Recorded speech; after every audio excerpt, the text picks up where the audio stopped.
Yeah, but are you happy? Said, are you happy? Yeah.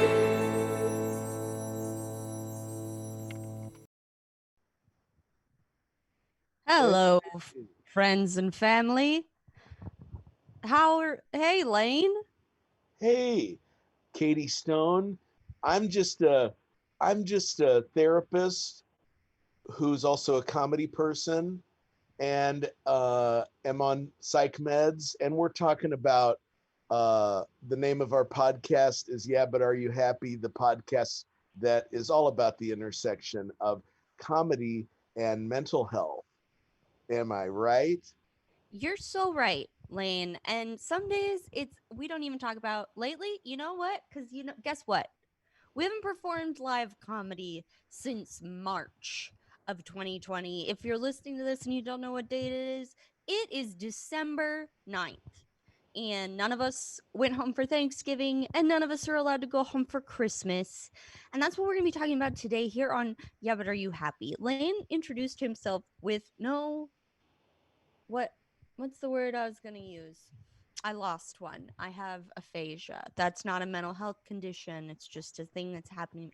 I have bipolar disorder is my thing. And then also I do comedy and write for advertising. Yes. Yeah. Um, And you do it well. Thank you. We were just we'll do our mental health check-in in a second if I can introduce a concept. Yes. Lane, I'm extremely addicted to TikTok right now. Here's the thing. I watch it all the time. Do you have it? I don't, but I have enjoyed the videos you've sent me. I got Laura Dern talking with their kid. I got people checking in on talking about the thing about uh, medication, right? Yes. Well, okay, so that's one thing is there's this trend on TikTok right now that to me is like the thesis of our podcast cuz it's like you use a sound. So on TikTok you can click on the audio from someone else's video and record your own video over that audio. And so Ah, everyone's using this audio that's like, I don't want to take antidepressants. What if they dull my sparkle? And then they go, my sparkle. And it's just like a trashed room or like a person covered in Taco Bell wrappers. It's like not, it's making, I mean, it's not, it's like making fun of it in a way that relates. You know what I mean?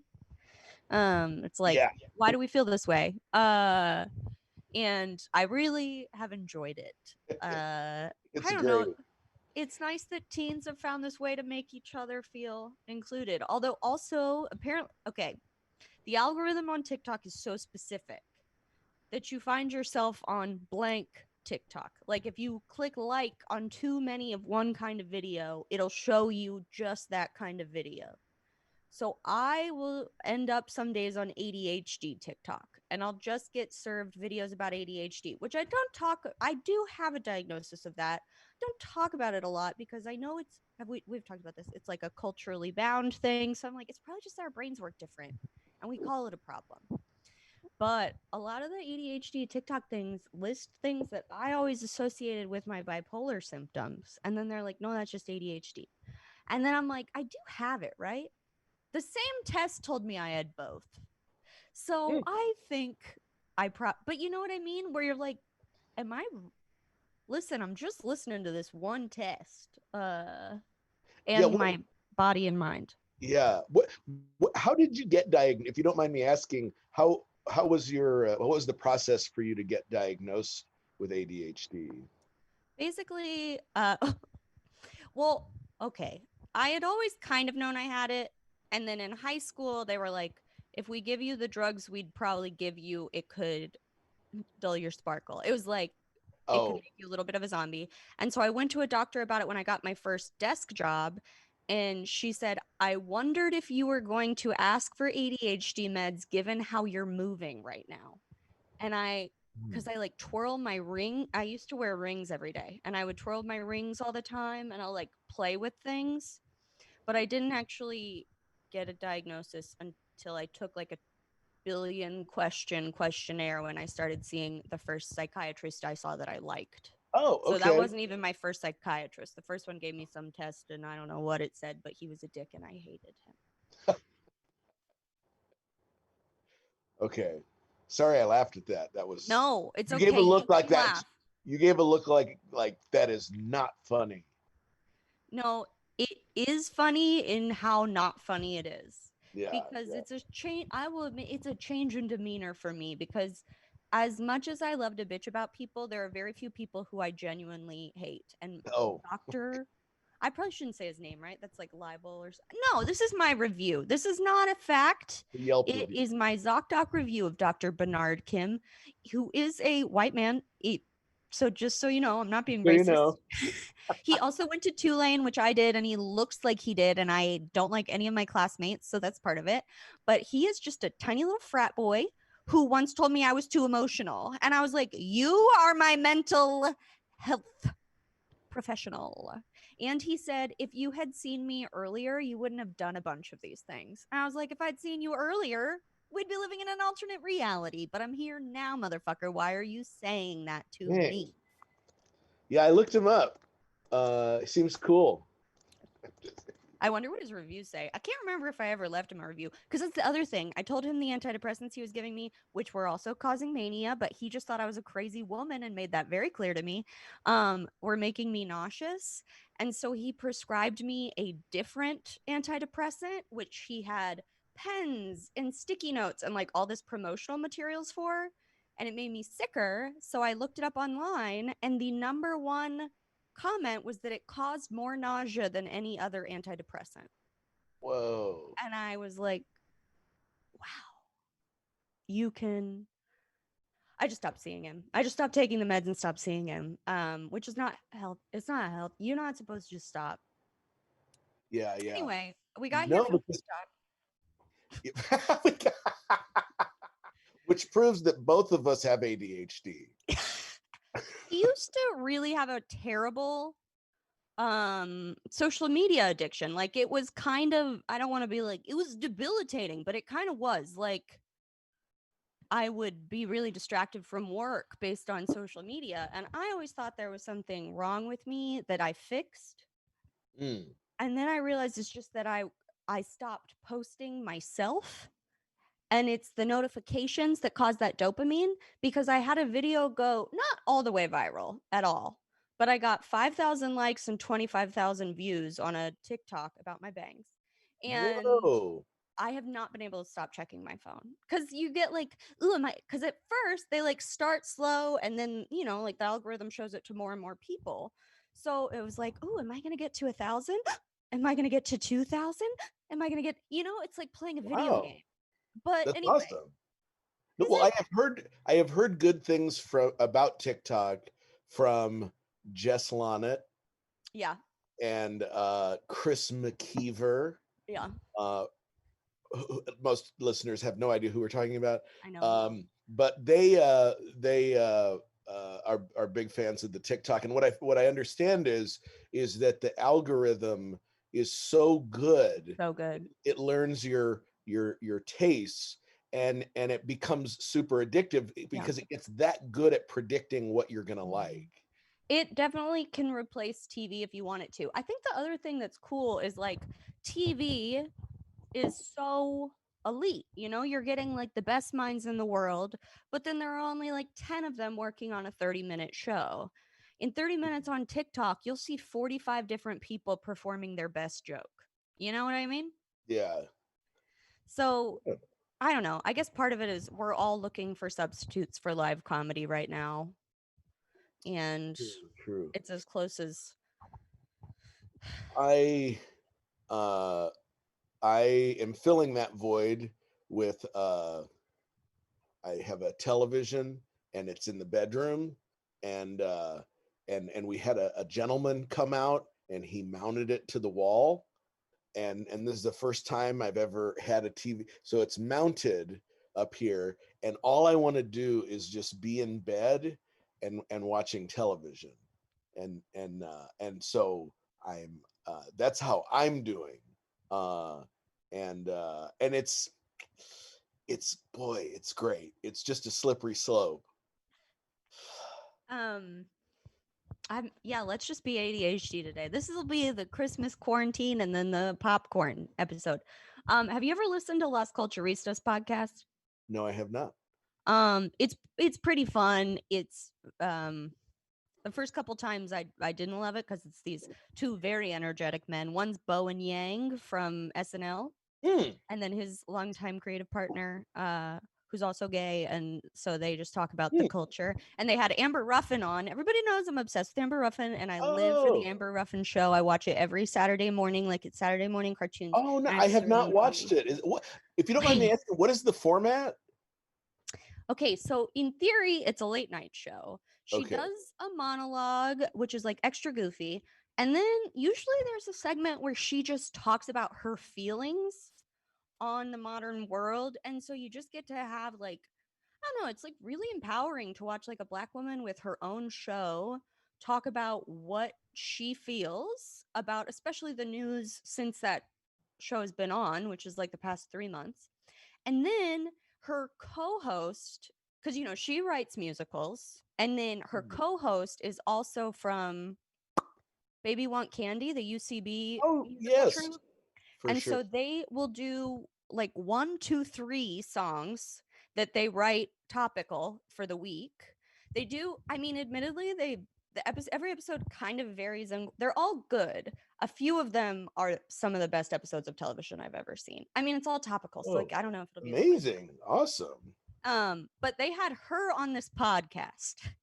And at the end of every episode, they do a segment called I Don't Think So, Honey, where you just have to rant about something you hate for a minute. You can pick anything. And Amber Ruffin said, I don't think so, honey. Every item in my house. I'm sick of you, which was very relatable. But the hosts were both like, have you considered, because they both did it, they were like, have you considered hanging a TV above your bed? They're like, if you hang a TV above your bed, your life will change for the better. So Oh it's man, funny that this is the third person on a podcast I've heard say that this week. really? So that it it's a game changer. It is a total game changer. Another friend of the show who's never listened, uh, Mason Pitluck, who gets mentioned on every episode. He Mhm. recently hung up his own. He hung up a He- television all by himself, and I felt very emasculated because I sat here and watched a gentleman do that, and I just made polite conversation while he did that. I did mine with Sanjay. The two of us did it together. We're renting, so that's not good, but we'll do it. We'll fix it. But in my last apartment, my roommate was incredibly handy, and she hung it higher than we did and entirely alone. And then I said, Wow. I can't believe you did that. And she said, well, I'm a lesbian, because that's her sense of humor. And it made me laugh for a billion years. um, Well, Chloe does the handiwork around the house, uh, and yeah, I can't steal this. I'll credit Jess said this. Chloe and I said that to Jess. Yeah, Chloe hung up these. She's walking around with a power drill, and Chloe like put up these shower curtain rods and everything. And I said, yeah, Chloe is the one who's handy around the house. And Jess said, yeah, you look like someone who doesn't like to get their hands dirty. I And so love her so much. yeah, she's great. And I thought, yeah, I can't argue with that. That is accurate. That was those kinds of thoughts that go through your head, like, oh, it is that obvious. It's not just an internal thing. I do put that out there. That's part of the brand. Okay, yeah. Do you ever have those moments where you're like, there are things that are a part of your brand, and then you kind of think that it stops at a certain point, Yeah. and then someone points out, and then it's like, oh, other people know that also. Yeah. And it makes you feel both seen and thus loved and embarrassed at the same time. Yeah, it's like, yes, it does extend to that as well. Yeah. Our friend Robert Segovia, I might have mentioned before, when we were Body spending a comedy. lot of time together, yeah, our sketch troupe made up that name. But Oh, wait, what or sketch maybe we group didn't. was this? It was called Taken Seriously. It was him Oh, and other people are listening, Caitlin McNally and Nathan Erman. oh, But okay. during Yes, that yes. time, Robert would just say things to me that I was like, I didn't know anyone knew that. And you're telling me everyone knows that just constantly. If they have a roast at my funeral, even if I haven't talked to him in 50 years, just go ahead and invite him. No, It'll be that's funny fine. you mentioned that. A long time, yeah. Back when our podcast was first starting and we only had a few episodes up, yeah, Bobby Comedy did say something to me like about like something about yeah you and like yeah that is so Katie.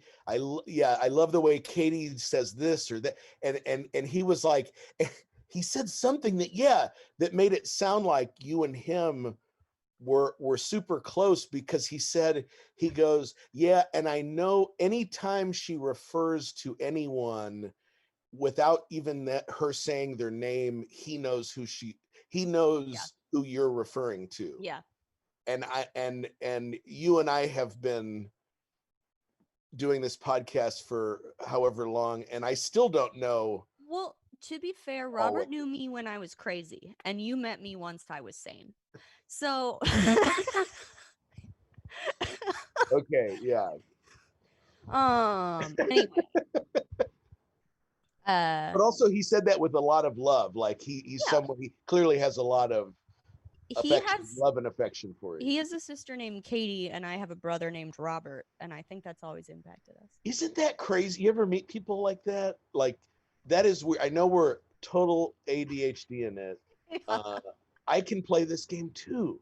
Uh, but I remember I had a friend in like elementary and middle school. He had a sister. He had an older sister named Stephanie and a mother named Susan. And that's I have an older sister named Stephanie and a mother named Susan. And then his father, his father's name was Bill, and my father's name was Bill. My father was not named Bill, but my father's father was named Bill. Anyway, riveting, I know. We're doing it. If anybody else has any strange coincidences, no matter how minute, we want to hear about them. Because we all know the most uncommon names in the world are Stephanie, Susan, and Bill. Um, but ADHD. I know we're all over the place, but speaking of ADHD, you know that was one of the reasons why I wanted to go meet with a psychiatrist, and I never got any sort of exhaustive, comprehensive, what would be called like a neuropsychological evaluation, where they would test for that and a bunch of other things, and it usually takes hours to do. I just went to this is what most people's experience with this is you go to a psychiatrist. This is what happened to me. You go to a psychiatrist, you tell them, hey, I think I'm this, I think I'm that, and they go, okay, let's try some shit. Mm-hmm. And then we'll just throw meds at you. And if they work, great. And if not, we'll try some other stuff. Yeah. The American healthcare system Absolutely. is just marvelous. It's that pinpoint laser accuracy that makes you just thank God you're in 2020. And what we did is we decided to start small and mild, and the fear was if they put me on Adderall that it would perhaps exacerbate my anxiety, which was my other concern. It was ADHD and anxiety.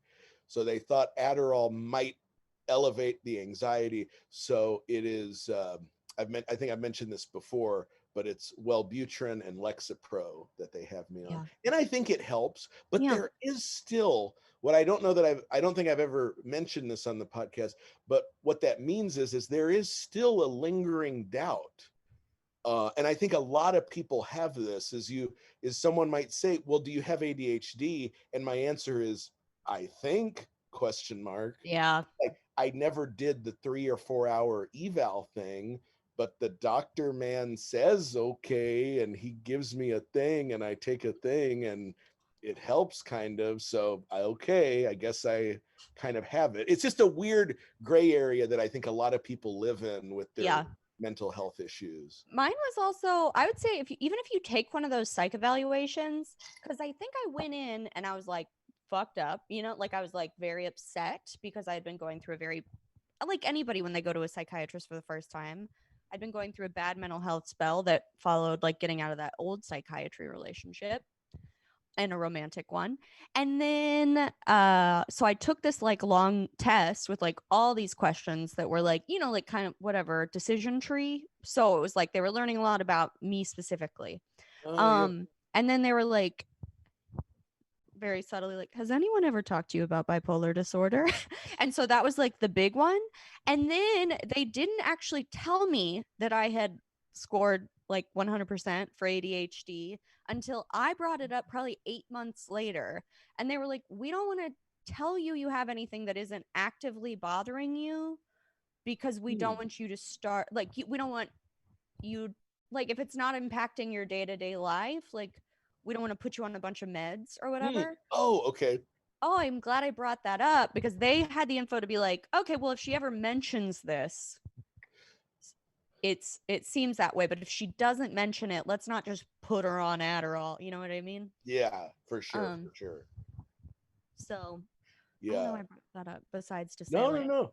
No, yeah. Well, I think it's just it's real it's relatable. I think so many of us kind of this reminds me of some of our early episodes in a way, Katie. But I think what we're describing, what you're describing and me describing, I'm we describe things. That's what we do. You're mm-hmm. describing something. I feel like I just got a wave of that COVID brain fog. If I get diagnosed with COVID, you'll know the moment of onset.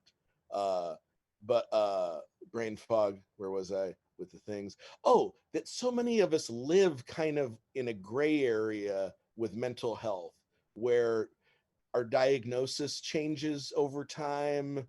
You know, like uh, and we live kind of in isolation, where one of the most frequently asked questions I'll get from clients is like, here's what I'm going through, is this normal? And like a lot of people, because no one really talks about mental health issues, sometimes people are like, am I the only one that has had this Yeah. experience? Whereas like people are so out in the open with certain like physical ailments Mm-hmm. or illnesses. It's like you might know, like, oh, I broke my ankle, and I know like 20 people in my life who have broken their ankles. Yeah. So this is just a thing that happens sometimes. Yeah. But we might have a depressive episode and be like, am I the only person in my life who's ever had this? And why am I a freak, or something? Yeah. Well, and I don't know, I guess while we're talking about ADHD, like it's only recently that women have really started getting diagnosed with it. And again, like is it a disability or is it just that I mean so many people have it that it's like, and it's not diagnosed in Europe, that it's like, is this just a personality trait, or like is half of us like this? But regardless, it's it's a great tool to talk about how you function. And apparently women are very underdiagnosed because like we don't jump up and down and act out like little boys do that. I'm sure grown men like overcome it, but little girls like express it in a totally different way. And then we get to adulthood and are like, why did I go to clean my room for the first, like I go to clean my room every day. Listen, this sentence is all you need. But like you start a task, I'll start cleaning my room and then I'll find a piece of something in a drawer that I just started organizing, even though there's clothes still all over the floor and I've never looked in this drawer before.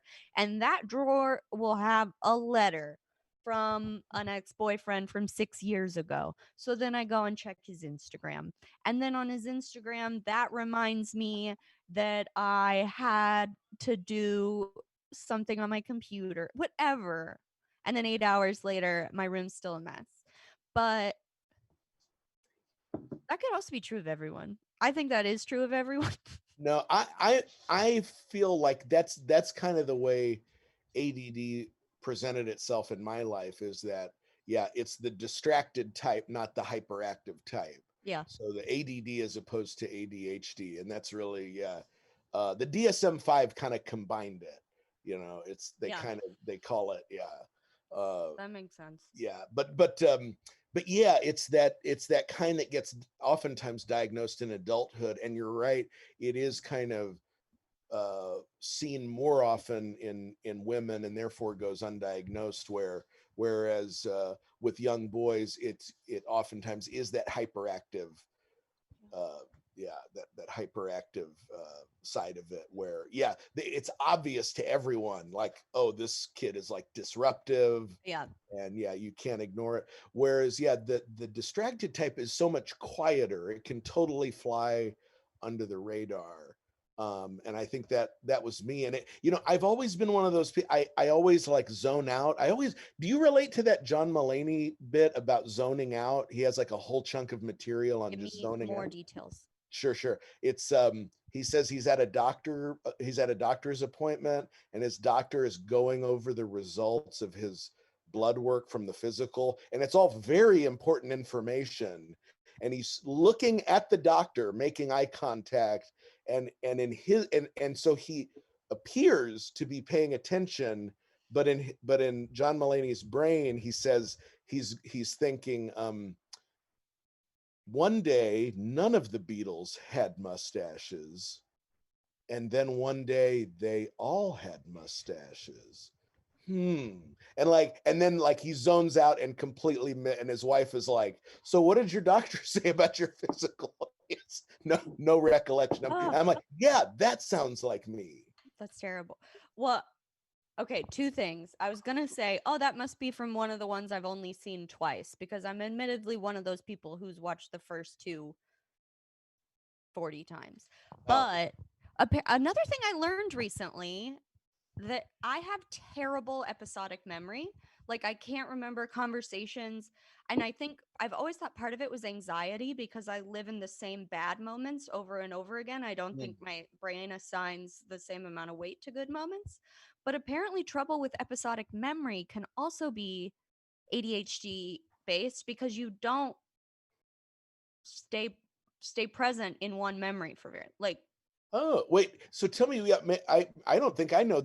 I don't think I understand when you say bad with episodic memories. What does that mean? so I have pretty good memory for facts, because I studied a lot as a kid Hmm. and enjoy reading now.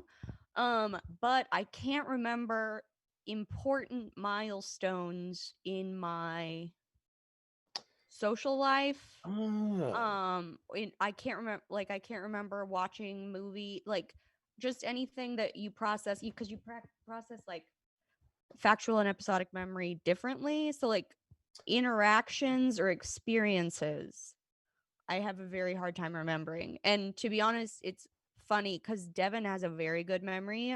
My good friend Devin, who's on our show this summer, Nice. and he remembers a lot of stuff, and it has become an ongoing joke because I'm so embarrassed that I can't remember anything he's talking about. I've dated people who are like, "Do you remember when we met?" And I say, "Do you?" Like, I mean, granted, like, I meet all my friends through through comedy, so it's like it was like 3 years ago. Like, how do you even remember? But No, it's that's interesting. I feel embarrassing. like I am much better with episodic memory than factual than fact memory. Uh, I don't know that word as Opposite. well. But I've never had to think about that because I'm good at it. yeah, okay. I guess Everyone I who listens love to this podcast is like, "Are you?" no. I I am I am good with episodic memory, not good with the factual stuff. But like I will, this is one of the things I think, if there was a talent for anything that is in many ways useless that I have. It's this. Well, I have a lot of useless talents, but uh, uh, it's I can remember vividly times that people made me laugh, if that makes Okay. sense. Like I can remember like stuff that I think the person who said it or did it has zero recollection of it whatsoever. But it's like I'll see that person and I haven't seen them in 5 or 10 years, and I'll and so whatever, I don't know where those memories are stored, but memories for humor, Okay. I've always had a great reverence for when people, some people get competitive with being funny, like,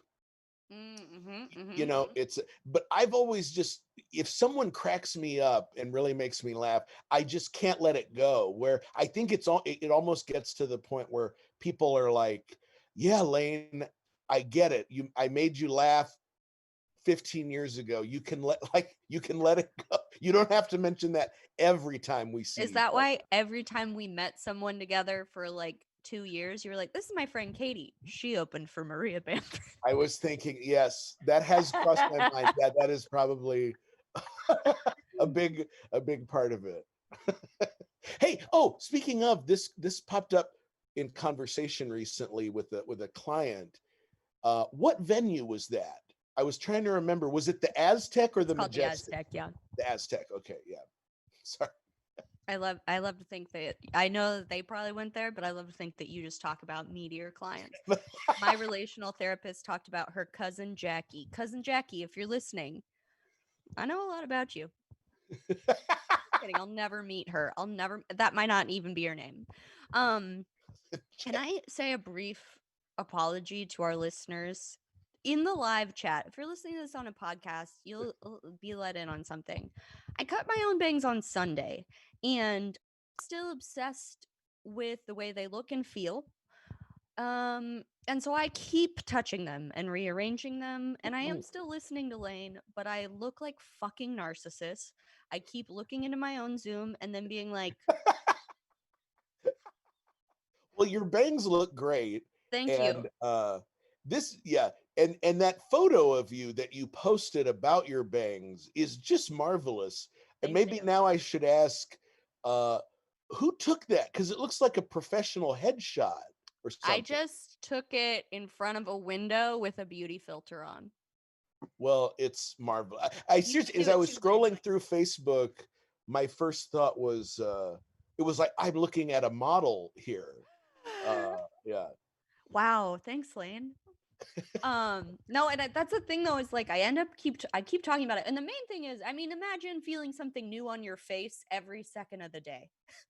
Like I keep being like, what? And we're on Zoom all the time, so it's like I'm not thinking about the rest of my body. I'm thinking about this. I'm gesturing to my Just head and shoulders. Um, and so it's just I've been moving my microphone around so much. I'm no, so it's great. sorry if my Oh, and the volume is shirt. changing. I want to hear the story about this sweatshirt or Oh, shirt. It don't looks amazing. What is this? I got it. Okay, I'm wearing this yellow sweatshirt with a giant face on it. I tried to adjust my shirt and just fully grab my boob. Um then it's got these crazy sleeves, but I bought it on Instagram because they found out that I wanted it. You know, when you like linger too long on an ad Oh and then yeah. it starts showing you that ad over and over and over again. And I really wanted it, even though it's like this really cute arty sweatshirt and it was only $23, which definitely means that the artist got paid nothing and Tiny Hands made it. And I've been trying really hard not to buy stuff like this. It was my last purchase. I bought it over the from shops like that. I bought it over the summer. And I do kind of love it, but it's really cheap. It's like the reason I'm wearing it, it's hot here, but it's t-shirt material, but it looks like anyway. It looks great. No, The it kind of sleeves, has that like Basquiat kind of thank you. 90s, late 80s, early 90s kind of aesthetic. It looks really Yeah. cool. My friend Chelsea Biggerstaff, who I think we've talked about on the podcast, this is like her painting aesthetic, and I think that's why I bought it. But do you ever see our friend Nikita posts these a lot because her parents are from India and they'll wear t-shirts that just like make no sense. And the arms say That's not crumb-believable. Melt me some Velveeta. Okay, that one makes sense. Tots, Cool Ranch. Oh, Cap'n Crunch. Okay, now they're all foods. There's definitely a few on here that don't make sense, and now I just sound fucked up for making fun of it. Whoa, that is crumb-believable. And then what about Cool Ranch? What? It just says Cool Ranch. Cool Ranch. Oh, This says Wooden Ice. I don't know what that is. wooden ice. Anyway, they're probably all foods from whatever country this comes from, and I'm just being problematic. But No, someone once showed me they brought it as home as a souvenir from their trip to Tokyo, and it was a T-shirt that was a lithograph, kind of a lithograph uh, of Justin Timberlake, and underneath it said Eminem. that's very good, though. Like, I want it so fucking. Can you find out where I can Where buy it? that is? Well, this sadly this was like 10, 15 years ago, but maybe they're still turning those bad boys out. I don't know why you'd bring it up to me if I I'm can't sorry. buy it. So you are dead to me. Dude, I am obsessed with dumb Christmas ornaments, and Okay. all of the ads know that, so I keep getting cartoon ads for Christmas ornaments, and I love it. What's the dumbest one you've bought? The dumbest one I bought was the one, I think I already mentioned it last week, so it's the band The Last Waltz Christmas ornament. It's total middle-aged white guy bullshit. But this is actually a good one. Oh, I like your Christmas. Oh, do you want to do? You want to take us on a tour of your Christmas? I forgot that I plugged my microphone in, but maybe I can. Yeah, you got to, and you'll do it, and then afterwards I'll take. Let's see how much of a tour I can take you on just from here. I like your lamp. Thank you. It's from IKEA. So you can see I've decorated Your my place. It's I love those built-ins. Chloe. Oh yeah, we have very nice built-ins. like Can you see it? We have this really funny fireplace. Yeah, how is that possible that it's underneath? Also, Katie told me that she's in Sanjay's boxer shorts right now. Whoa, Katie just turned on the fireplace with a remote control, and there's lighting. There's like, okay, I don't know if it's so trashy. It's so funny because I think this apartment it's relatively nice, but I think it must have been we don't pay that much for it. I think it must have been renovated in like 2008. Like not that long ago, but long enough ago that all the fashions have changed. Because also like, okay, all of our fixtures are brown, and then the walls are like a darker cream. It's just like not modern. But I did buy all of these garlands, and then my puppet is wearing my Santa hat, and we got stockings. And this is all getting into the topic of today because I think I went way overboard because it's going to be my first Christmas since I lived in Germany and got really sad that I won't be home. And then so yeah, and then I have all these reindeer that I got. You can't really see them, but I got them from Target. Gorgeous decorate. And dude, I just realized you had red furniture. We do happen to have red furniture, so that looks like it. But then you're seeing our Christmas lights, and I also have, this is our Charlie Brown Christmas tree and a poinsettia. Ooh, I want to grab something. Yeah, dude, this is great. You've got garland, you've got lights all around you've got a Santa Claus rubber ducky and a penguin rubber ducky. Yeah, this is great. Okay, those are from Rite Aid. You can get them at your local Rite Aid. Oh no, they're from Kroger. Anyway. Yes, they got Kroger's out there, or is that a Texas? It's called Ralph's, but it is owned by Kroger. And then in Seattle, it's called QVC, but it's owned by Kroger. Kroger took over and nobody noticed. Kroger, okay. Yeah, in Dallas, we got that's Mad Kroger country. And then up in Chicago, it's Jewel Osco, but I think Jewel Osco is not Kroger, or is it? I get it mixed up. But Jewel Osco is the Chicago supermarket chain. Are they opening Amazon grocery stores in Austin? in addition to Whole Amazon. Foods. I have not heard of. Chloe would know. Chloe, It's called Amazon Fresh is the grocery store name. are they opening grocery stores called Amazon Fresh? I've only heard of them. I haven't really looked into it. Chloe says she's heard of it but hasn't looked into it. I know you can order groceries on Amazon using a service called Amazon Fresh. Yeah. But you're They talking about opened like brick and mortar. they opened brick and mortar Amazon Freshes. And I was like, I don't need my groceries from you. Apparently today I think the Supreme Court ruled that Facebook was a monopoly. I like briefly read What? the New York Times article about it. But I'm like, okay, Facebook, sure, yes, they keep buying out their competitors digitally. What about, because there's like, okay, so like Facebook's like a vertical monopoly, right? Like they keep buying out all the tech sector. Amazon's taking over everything. I've probably been on a bunch of rants about Amazon on this show. Lane, tell me about your Christmas decorations. Well, what's funny about Amazon though, before we leave that topic, is you're right. And what is so crazy about Amazon is that they also are making shows. You know what I mean? Like, Yeah. isn't that weird? It's like Bill Gates never made shows. Like he never made movies and TV shows that Yeah. it's just crazy that on top of everything that Amazon is doing, they're making shows and movies. They're Like, making shows, movies. And to be honest, like I am trying to cut Amazon out of my life, which is hard because we do have a Fire Stick that Sanjay's parents gave us in the living room. So we watch a lot of, they have a service on your Fire Stick. I don't know if other people have this. It's called IMDb TV. And so Amazon partnered with IMDb and that's how we watch Third Rock from the Sun. Regular listeners know Sanjay and I have been watching Third Rock from the Sun one episode at a time for the past 4 months.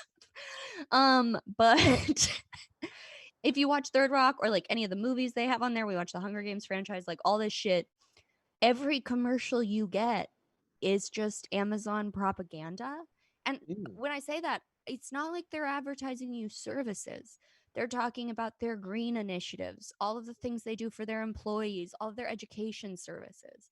And it's like, what if you took the money you put into showing me propaganda about you, and then you just did the things? just do the things. Just pass that money on to the delivery drivers and the. It's funny. Well, this is the world we're living in. And this does relate to the holidays. You're gonna have to trust me on this. Is there are so many. I am talking with multiple clients who are struggling to get by, and it's like this fallback plan of, well, I guess I'm gonna do some gig economy work delivering packages for Amazon. Yeah. It's like it has become that sort of it's just so all encompassing. It's like both the cause of and the solution to so many of life's miseries. That's how fucked up Yeah. 2020 is that like No, it's a I'm falling loop on hard time, so I guess I'm gonna go deliver some packages for for the Amazon, and it just people like who create the hard times. Yeah. yeah, it's just like this. Have That is you, yeah. sorry, have we No, talked no, about go the ahead. I'm movie? rambling here. Have we talked about the movie Sorry to Bother You on this podcast? I don't think we have, but that was a cool movie. I enjoyed it. It was cool, but it's definitely about Amazon. um Yeah. it's like this like anti-capitalist story where everybody, Terry Crews is a spokesperson, I think, keeps like going off to like, because this is okay, so for Christmas, Amazon has people move into these like weird shanty towns so that they can process the gifts quick enough. I call them shanty towns. I think they're RV parks. They're like makeshift housing. And then in Sorry to Bother You, like people basically, I mean, I think the analog is that people basically just keep re-signing themselves into slavery in order to make it in the world. Oh, But yeah. like people just keep being like, yeah, no, I'm gonna move into this sponsored housing and eat sponsored food because then I have a job. Um, and I don't know, it's a very effective metaphor. It ends in the creepiest way possible. Am I wrong? It's the Yeah, most no, it's great. movie that Yeah, I've ever seen in my life. it is excellent satire. It is Yeah. one of those it is one of those examples of how satire is not dead. Yeah. It is a great example. If anyone is if they want to know what satire is and they only want to watch things made in the last 5 years, I would definitely emphasize that one. That's a great example. No, but you bring up a great point. I've been looking for an excuse to bring this up on the podcast. This is something I'm never quite sure how to say this, so I'll just say it. I started following accounts on Instagram. I don't know any other like accounts that are about that have to do with Black entrepreneurship, Mm-hmm. and it has been awesome. This is my new favorite Instagram, I don't know, niche to Mm-hmm. kind of get into. I now follow like 10, at least 10 accounts of like stuff. It's like at Black Wall Street, Yeah. it just like all these accounts. Once you follow one, it'll kind of help you. Yeah. It'll suggest other ones. But it all started with like Killer Mike in this Greenwood bank. I don't know if you're familiar. I only know a tiny bit about it, In but Tulsa? it is so interesting about like financial literacy Hmm. for people of color, and it promotes some really wonderful concepts and ideas. And I've been finding it very educational and interesting, but it kind of in a weird way. It's sort of, if you identify the problem of like what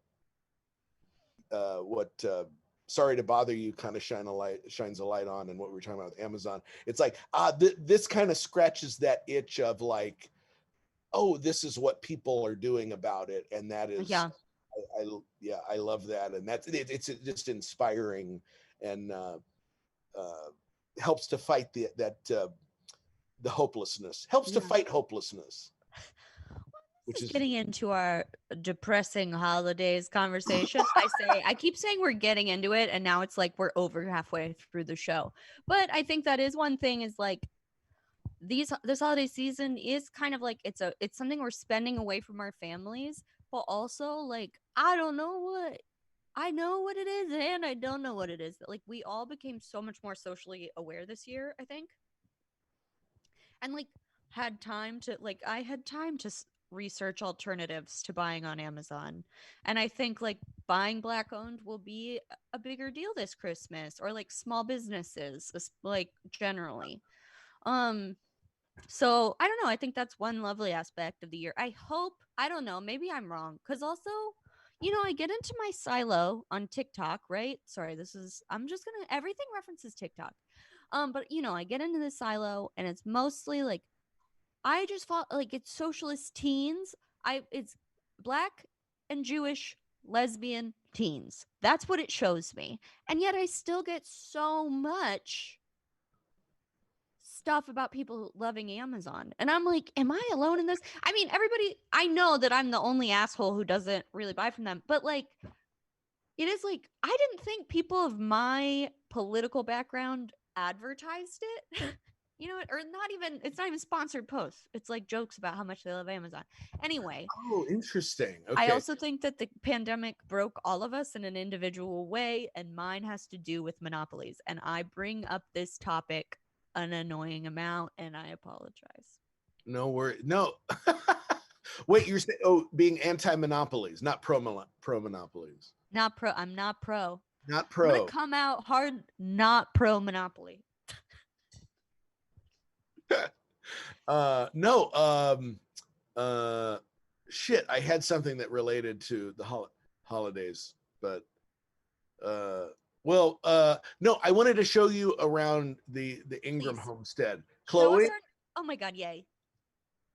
Chloe's not listening. But I will try to take you nonetheless. Okay. Around I hope you don't think I didn't want to see because I didn't ask. I just didn't want to be rude by asking.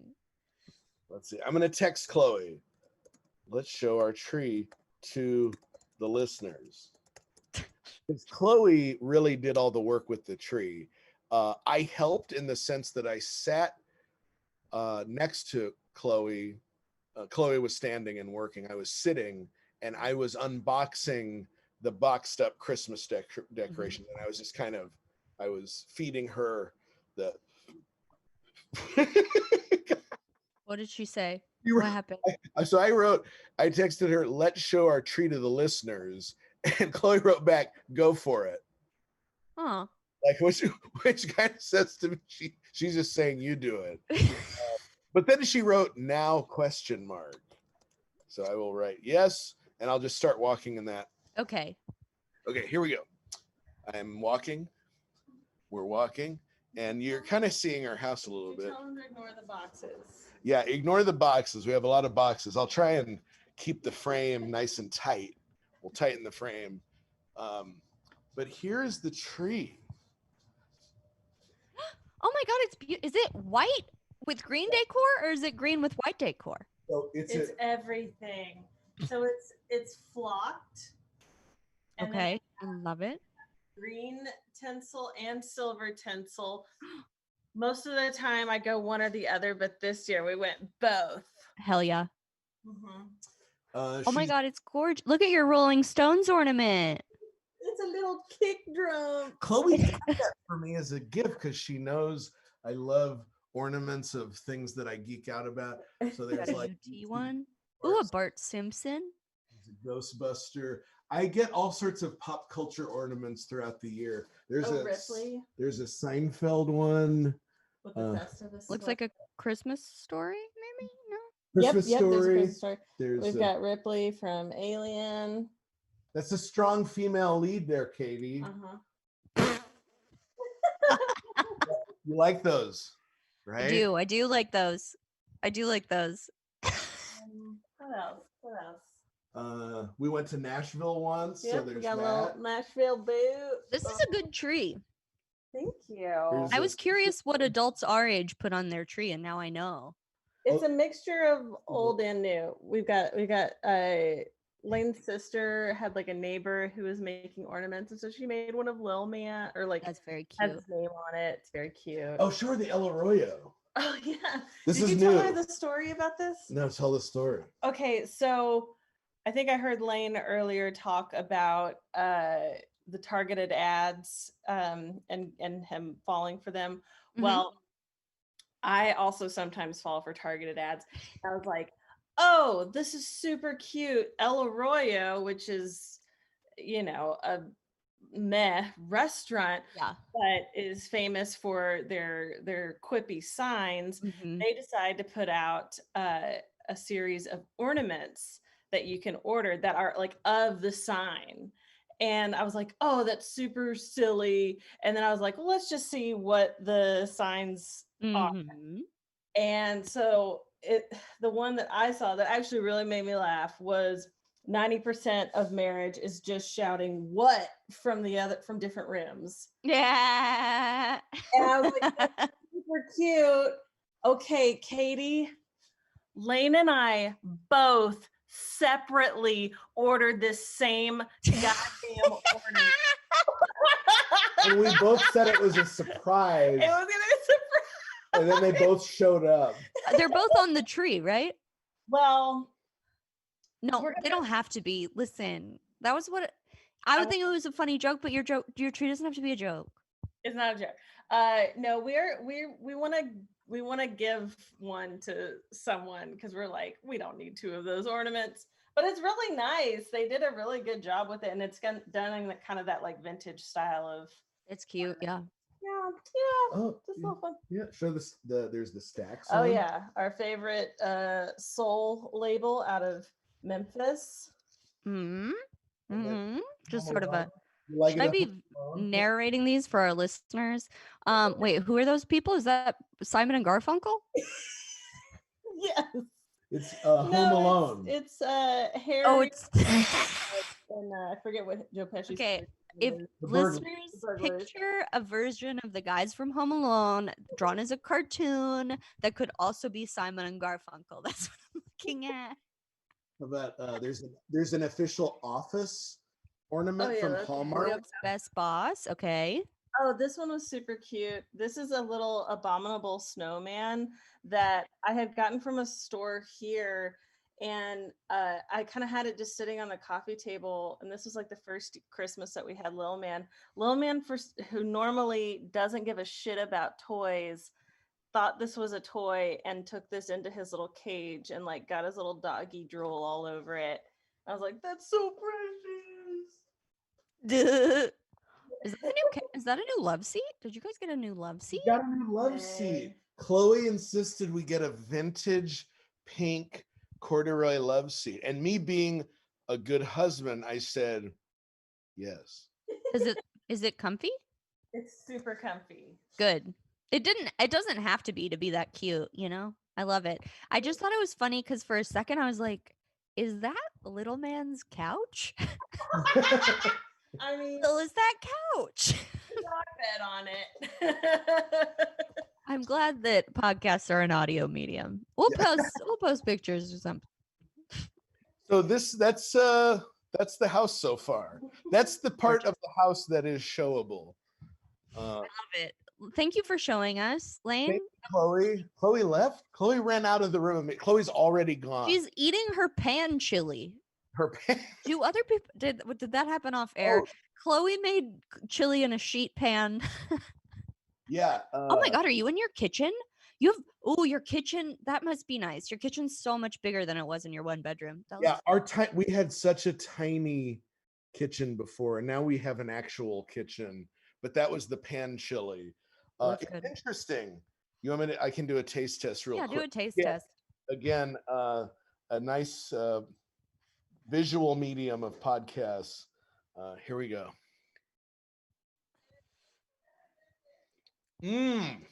Delicious. It's good. Compliments to the Chloe. Mwah. Now talk as much as you can while your mouth is full. People love mouth sounds. People love mouth sounds.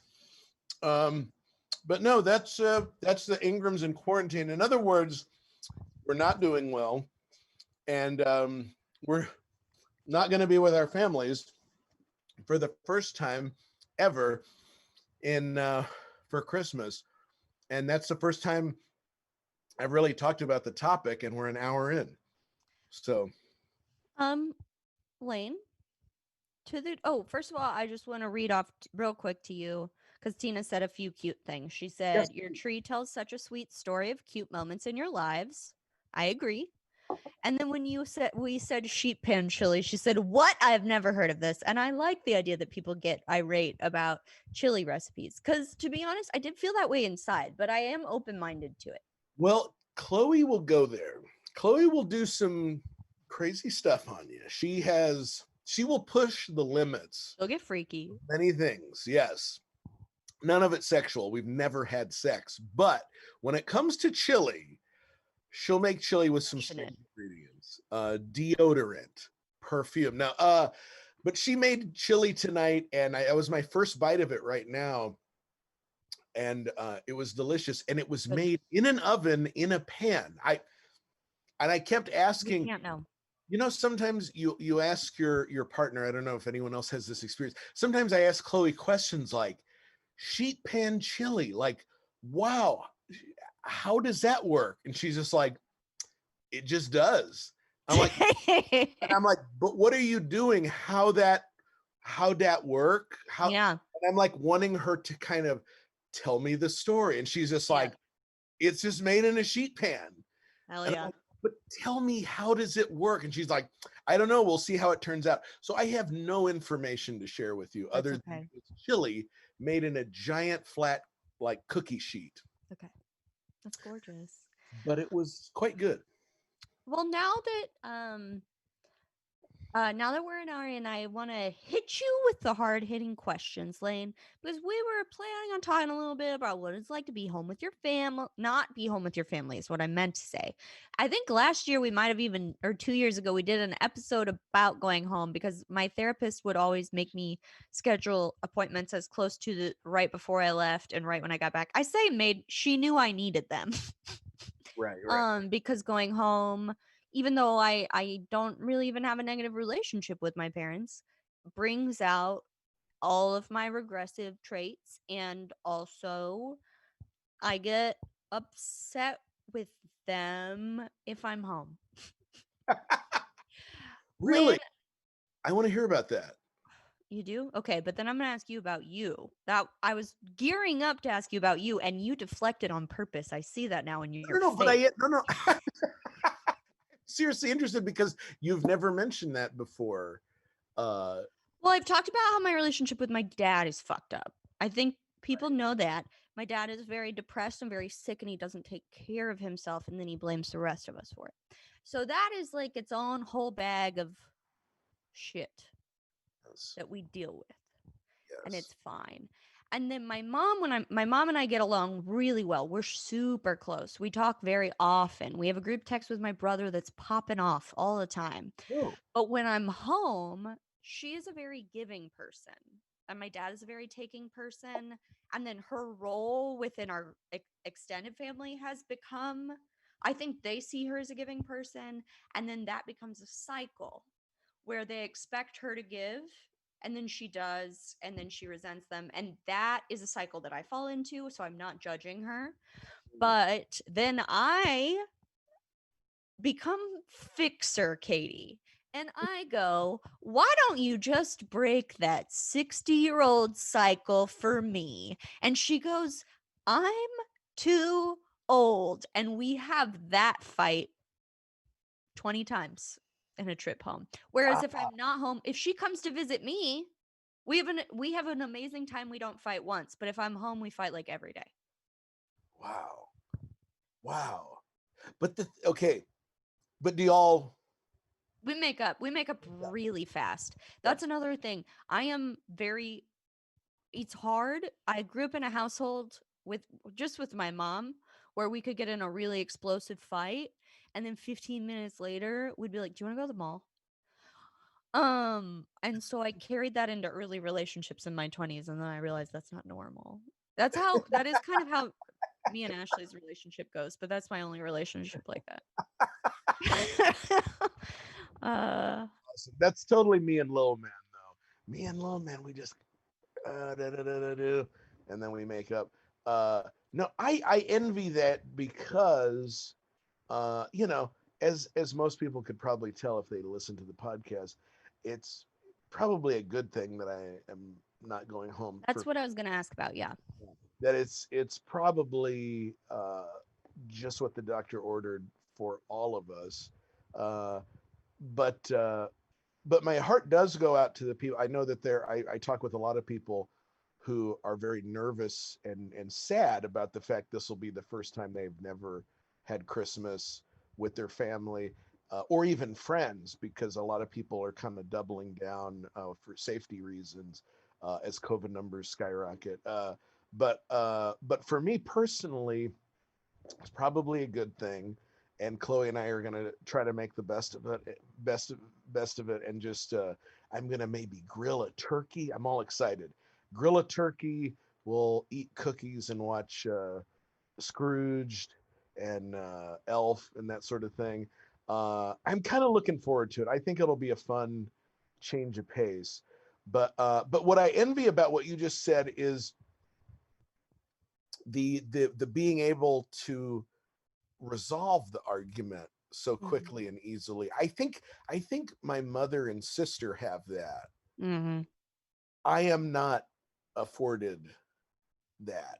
Yeah. I get into dust if I get into a dust up with my parents, which I am in a state of dust up on and off all of 2020 kind of. Uh it stays in this horrible place. Yeah. It can't get resolved easily, sadly. So I kind of envy the being able to resolve it. Yeah. That's a good thing. That's a good thing you got there. And yeah, would you say you and your mom like trust each other, confide in each other, perhaps? Yeah. I mean, I don't know. It's always weird. Like I'm the older sibling and I mean, my dad's been sick since I was 4. So I was always the second head of household. So we have all that shit where I'm like, I know more personal stuff about then maybe I should. Our relationship has worked out well, but it's I'm lucky that we had the sort of relationship dysfunction that brought us closer, perhaps maybe inappropriately when I was young, but now that I'm 30, I do my mom like knows about my sex life. Um I mean, a lot of the time when I was in my hoe phase, I would say made out instead of had sex, but I think she knew. She's watched Friends before.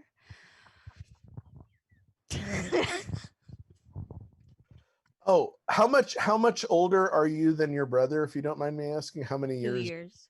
2 years. Ah, gotcha. What's your family? What's your space with your sister? 9 years. Oh shit. Okay, yeah, that would make sense that you'd have a very different relationship. Yeah, we have an extremely She's so older? yeah, she's older. Yeah. So I always it feels like I had if you have that big of an age difference, it's kind of like growing up with three parents. Yeah, exactly. It's 9.5 years for me. And one of the things actually that about Chloe and I's really, she has a sister who is 9 years older. Ah, Isn't that weird? you're both babies. I'm an old baby. And she's a little younger than I am, but her sister is still 9 years older. So her sister is just a little bit younger than my sister, and so on and so forth. But anyway, it's a weird dynamic when you have that, I think. Yeah. So my sister's relationship with my mom and my dad, for that matter, it could not be more different, I think, from Yeah. my relationship. Because if she feels like your second mom, to them, they also have that relationship of like more peer to peer because they're asking her for help with you when you were younger. But I Right. know Yeah. you've said kind of now too, which isn't fair, but exists. It's a lot. Yeah, it's like my sister was kind of always in the circle of trust, and Yeah. it was like a lot of like, well, let's keep this between us parents. Yeah. Don't tell Lane about this. Yeah. So there are family secrets that I have sort of found out about by accident that my sister has known about since she was like maybe 13 or 14. And I'm like a 40-year-old man kind of hearing about them for the first time. And so, well, in a way, it does make me empathize with my sister because it's like, boy, that would suck to be 11, 12, 13, 14, and then have all of these very adult things just thrown upon you, you know? So I guess we each got it, but just in very different ways. Tina is telling us interesting things, isn't she? Yeah, I'm so sorry. It was like two heavy things were happening at the same time, Oh, yeah, but I was also listening to you. for sure. What is Tina saying? I think, correct me, I think there might be a typo, but it said, I think for me, because both of my parents, I think they should say are deceased this holiday season. I feel it's been slightly easier since more people are getting creative about what to do for the holidays, rather than just going through the motions. And I guess, I don't know, I mean, that does kind of tie back into what you were saying too, because I don't know. It's not, it's never easy. But I mean, you guys are both in exceptionally difficult situations, and especially, I mean, is your sister going to spend Christmas with your family? Do you know about that? Yeah, my sister and her husband live like right down the street from my That's parents. what, yeah, I remember. They see each other all the time. Uh, yeah, but yeah. So, yeah, well, I think I mentioned this to you, Katie, off air, but I guess it's okay to mention on the air, on the air, so to speak. Is so so Chloe just had a birthday, and for the first time since we've been together, my family didn't send Chloe any sort of like birthday card or anything whatsoever. Anyway, it's just things are weird. right now. Things Mhm. are very, very weird. And I gotta say, COVID is perhaps a nice excuse to just have a completely different sort of approach to the holiday. Yeah. Trying to embrace it for what it is. Well, and I don't know. I guess just from the outside, I don't have any expertise in this shit, but it is nice that it. I'm just thinking about it feels like I think emotions are high for you guys. And if I was in your situation, emotions would be high for a very long time. And in a way, when you feel that way, it can be nice not to deal with things because you're like, I feel like my impulsive self would take over.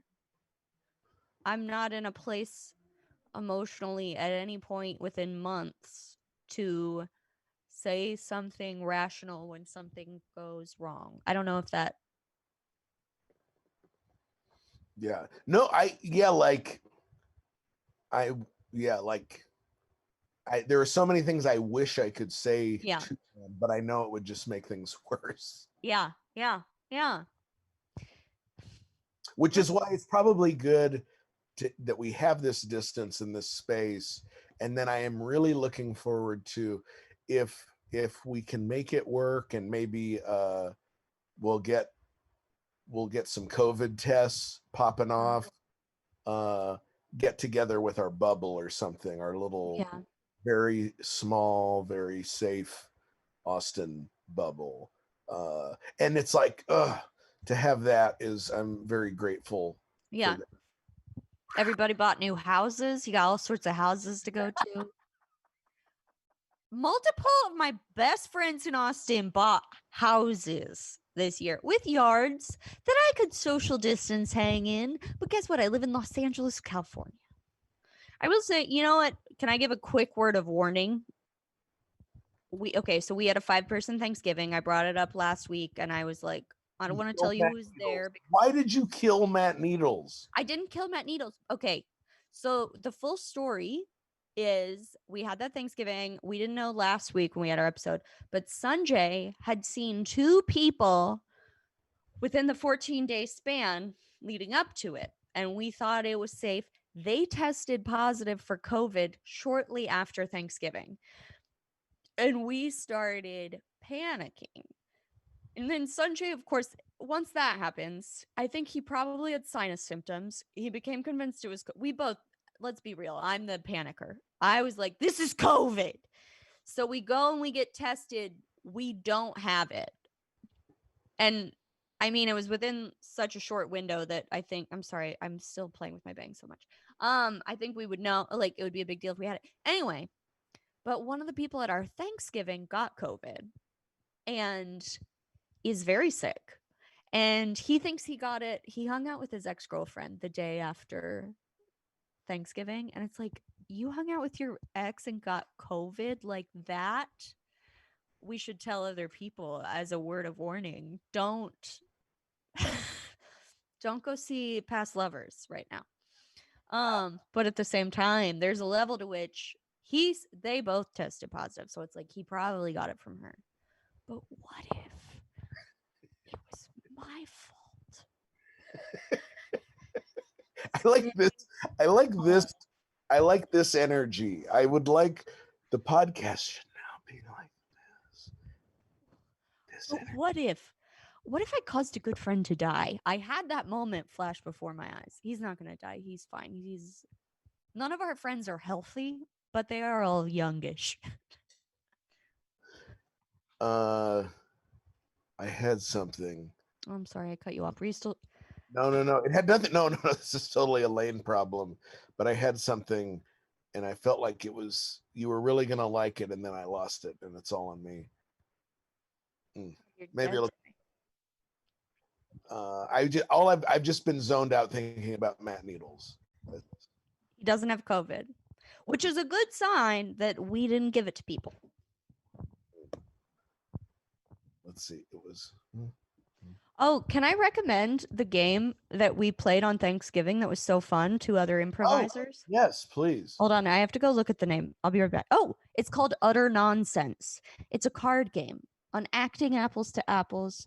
It's so nerdy, but if you have a few drinks so that you're not inhibited and then you play it, it is quite fun. What It is was it? made before Donald Trump is our president. Basically, did I talk about this last week or did I talk about it when Javi was here? You take a card and it has a voice or accent on it. And then you take another card. Well, you take 7 cards, a la apples to apples, that are all different phrases. And you pick the one you think would be funniest in that voice or accent. And then you perform it. And so we Oh. did that. And everybody laughed a lot. And it was the closest any of us had come to having a show since March. Awesome. And Awesome. you could tell because we were so thirsty.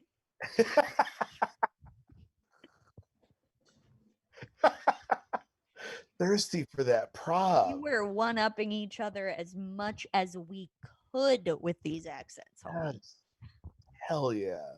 Hell yeah. Um, Should we do cocaine? on Christmas? Just in Just general? generally? We're planning on doing acid for Sanjay's birthday and going to Palm Springs, but we canceled it because we hadn't gotten the results of our COVID test yet. Oh, right. Yes. I'm remembering that now. But you should do cocaine. Why not?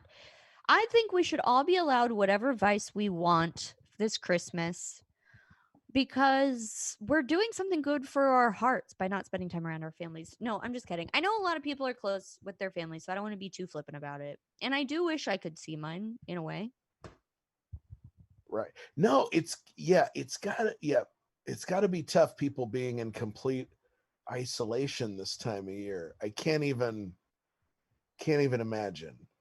I don't think any of our people in the chat are going through that. Yeah. Otherwise, I probably would have said that by now. I guess, I don't know. I think that I take the CDC regulations very seriously, and I think we should be separating. I do think if for any reason your bubble is one person, if you live alone and you're not seeing people,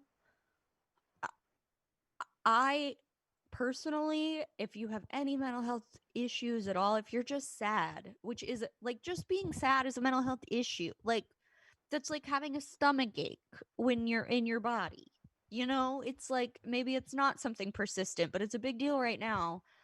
I think if you're a party of one, I endorse people finding someone to spend the holidays with. I think all of the CDC regulations are to keep us healthy.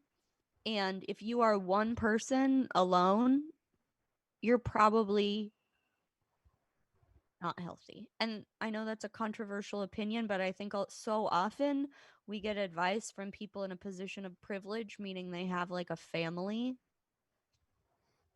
to spend time with. And I don't think that all the public health advice we get fully takes loneliness into consideration, which loneliness is legitimately a public health problem. Yes. How does my soapbox make you feel, Lane? I love it. I love it. No, that's great. This is inspiring. And I still never thought of that thing I wanted to think of. I've been Do you want drinking me to relive anything? this- This bourbon? this bourbon, Balcones. And do you have any favorite Christmas movies or Christmas TV episodes? My favorite Christmas movie is entirely impacted by being a child who was too close with her mother. My favorite Christmas movie is While You Were Sleeping. I didn't know that's a Christmas movie? It's like a romantic comedy that happens at Christmas, yes. I didn't know that. Okay. Bill Pullman, smoke show, okay? The reason I was looking was not to make sure Sanjay wasn't listening so that he wouldn't know I was attracted to Bill Pullman. It's because I did the same speech yesterday. What is this smoke show? It's just so hot. Like I rewatched Spaceballs recently and I was like, I haven't watched this since I was a kid and Bill Pullman is so hot. But this was the same era. This was just the same era Bill Pullman peak. So anyway, I love While You're Sleeping. Isn't Spaceballs a total banger? It's so good. Spaceballs is fantastic. I also didn't realize until I watched it with Sanjay, because I hadn't watched it in like at least 10 years. And then I was like, oh my God, I know every line to this movie. It's I fantastic. I love low the key entire movie. permanently, I don't know why, but one of the earworms that I carry around in my head at all times, it can happen at a moment's notice, and it's been there for 30 years, is the Spaceballs theme song. I don't know why that Baseballs. Spaceballs, Oh, watch out. It's the Spaceballs. oh, that song. It's Okay. over like the end, kind of like when the ship is about to explode. Mhm. That I don't know why. I'll sing that just making breakfast in the morning. I'll just be singing that to myself or humming that. But that movie is a total banger. But go back to Bill Pullman's genitalia. No, oh, although that is in full force in Spaceballs, it doesn't make an appearance in While You're Sleeping. Oh, but you asked about Christmas episodes. Did we talk about this last week? Because I think I said the Community musical Christmas episode and Claymation Christmas episode. I do not remember that. I've never really watched much Community, but that's a good Christmas I episode. think you could watch the Christmas episode standalone, and it might get you into the rest of the show because they are very creative and very fun. And Nice. they're both satires of other forms of Christmas comedy. But Oh yeah. what about you? Movie and show episode. I'm a big fan of the classic. It's a cliche, but it's great for a reason. It's a Wonderful Life. It's a good one. It's a good one. Scrooged is great, and then I love Die Hard and all. But to steer it, yeah, back towards the safer waters. I don't know what that means. Uh, TV shows. I don't know. Yeah, I would say The Simpsons has a couple of great Christmas episodes. Got Cheers. Cheers has a Christmas episode. Cheers really has a. Do you know what season? It's so it's very weird. Cheers, you have to Google this. Cheers only in the whole. They made like 250 episodes of Cheers. There are only 2 episodes that refer to Christmas in any way, and they're very much a backdrop. But there's just something about watching Cheers at Christmas time because it's set in Boston. It just has a warm, fuzzy feel, and Very familial. yeah, it's very comforting. It's a good comfort. It reminds me of my childhood. I watched it a lot when I Do was they ever develop sets that aren't in the bar? occasionally. Yeah, they'll especially as the show went on. Yeah, I wondered if when the budget went up, they got more sets. They got more sets. What I love about Cheers is like Cheers is such an incredible show that like it spawned Frasier, which was also an incredible show. And those 2 shows could not be more different. Yeah. We watched the first season and we loved it at the beginning of quarantine. Sanjay has a hard time binging stuff. So he was like, let's take a break, and then we never went back to it. So the last episode we saw was the Kiss episode. You know, when the 2 people it's not Sam and Diane, kiss for the first time. Dude, I gotta say, this is a weird. Okay, you were talking about Bill Pullman hotness. I find Shelley Long. She's so hot, so attractive, and it's It's like she's attractive in that way where, like, it would end poorly, like kind of like the bad boy. It's like there's no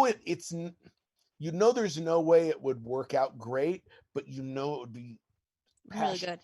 I don't know why it's Shelley Long for me. Sanjay told me she wasn't in that many movies because she's supposedly hard to work with. But as a woman, I don't know that means anything at all.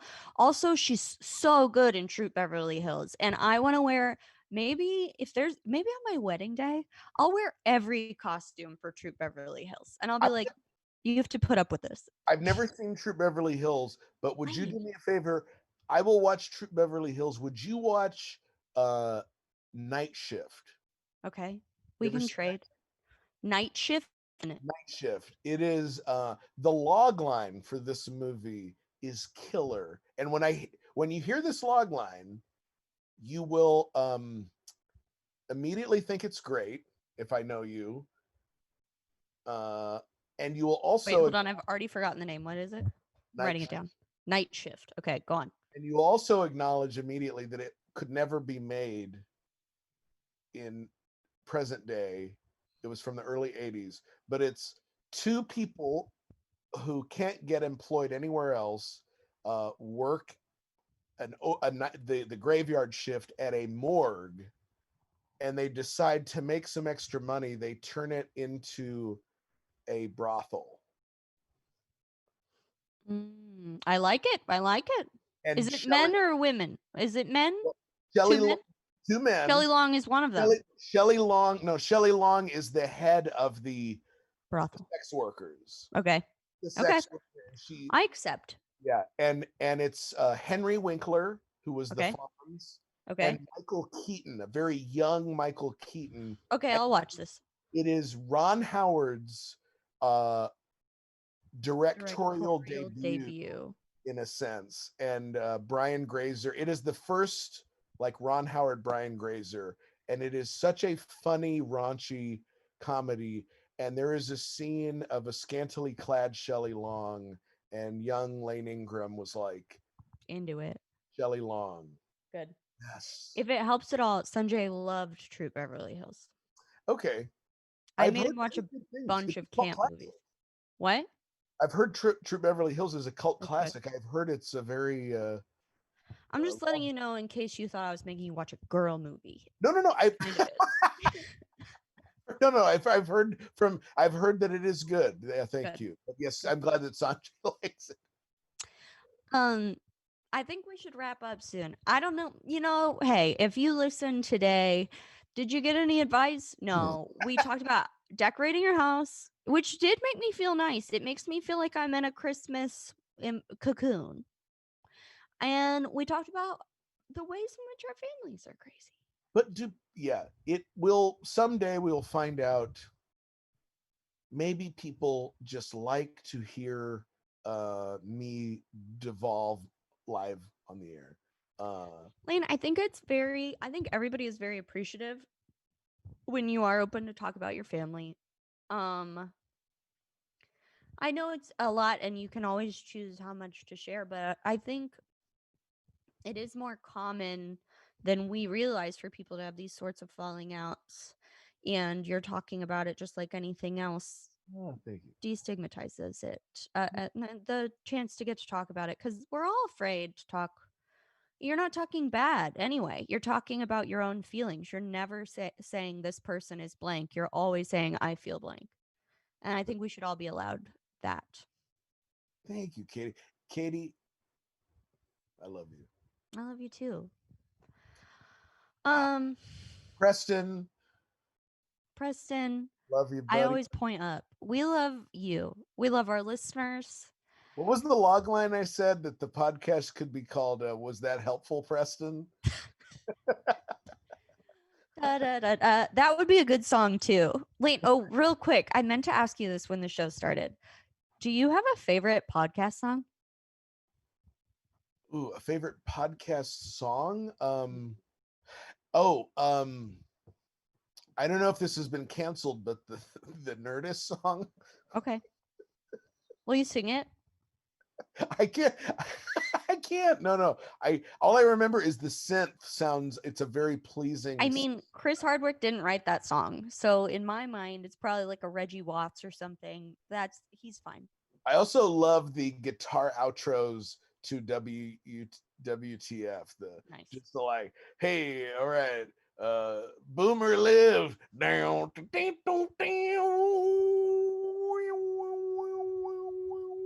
Nice. Okay, cool. Well, that's how we'll close out too, with the WTF song. Thank you so much. Like and subscribe on your podcast app. Follow us on Facebook and Instagram, the apps we just talked about being an illegal monopoly. And we'll see you next time. Thank you so much to our audience, to Preston and to you, Lane.